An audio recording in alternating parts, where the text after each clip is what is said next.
السلام عليكم من جديد من قلب الكوري ديال انا وكتيبتي. هاد السيمانه كانت عامره بالحيويه، التنظيم والبدايات الجديده. اولا تقسيم الكوري، بزاف منكم سولونا علاش كل فئه بوحدها. الجواب بسيط، ملي كتكبر الكسيبه وكيدخلوا الحمل والولاده او الفطام، التنظيم ما كيبقاش اختياري، كيولي ضروره. قسمنا الكوري ديالنا لسبعه ديال البوكسات باش كل فئه تلقى راحتها وتستافد من تغذيه خاصه بها.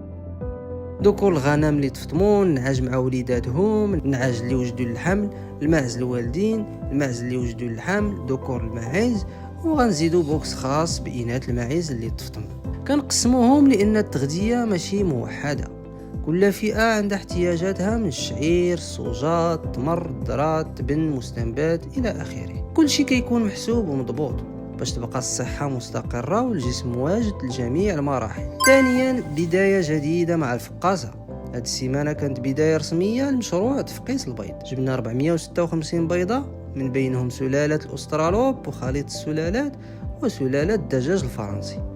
نقينا البيض مزيان بالماء والخل، حطيناه في بلاطوات، دخلناه للفقاسة وبرمجناها بدقة 37.5 في الحرارة و55 في الرطوبة، والتقليب اوتوماتيكي. وهنا كنتسناو دوره ديال 21 يوم، لكن غادي نراقبوا البيض في مرحله الميراج، ونهار 18 كنحولوا البيض لصناديق البلاستيك باش يكون واجد للتفقيس. ثالثا، تهيئ البلاصه لكتاكيت الدجاج الفرنسي، ومن غير البيض اللي كنتسناوه يتم التفقيس ديالو، قررنا ناخذوا كتاكيت تكون واجده، وخدينا بلاصه كانت مخصصه لإناث الغنم اللي تفطموا.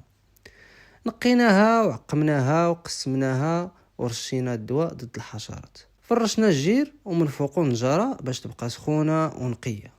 جهزنا الوكالات والشرابات والميزان وحتى العلف. كل شي دابا واجد للاستقبال اول كتاكيت من الدجاج الفرنسي.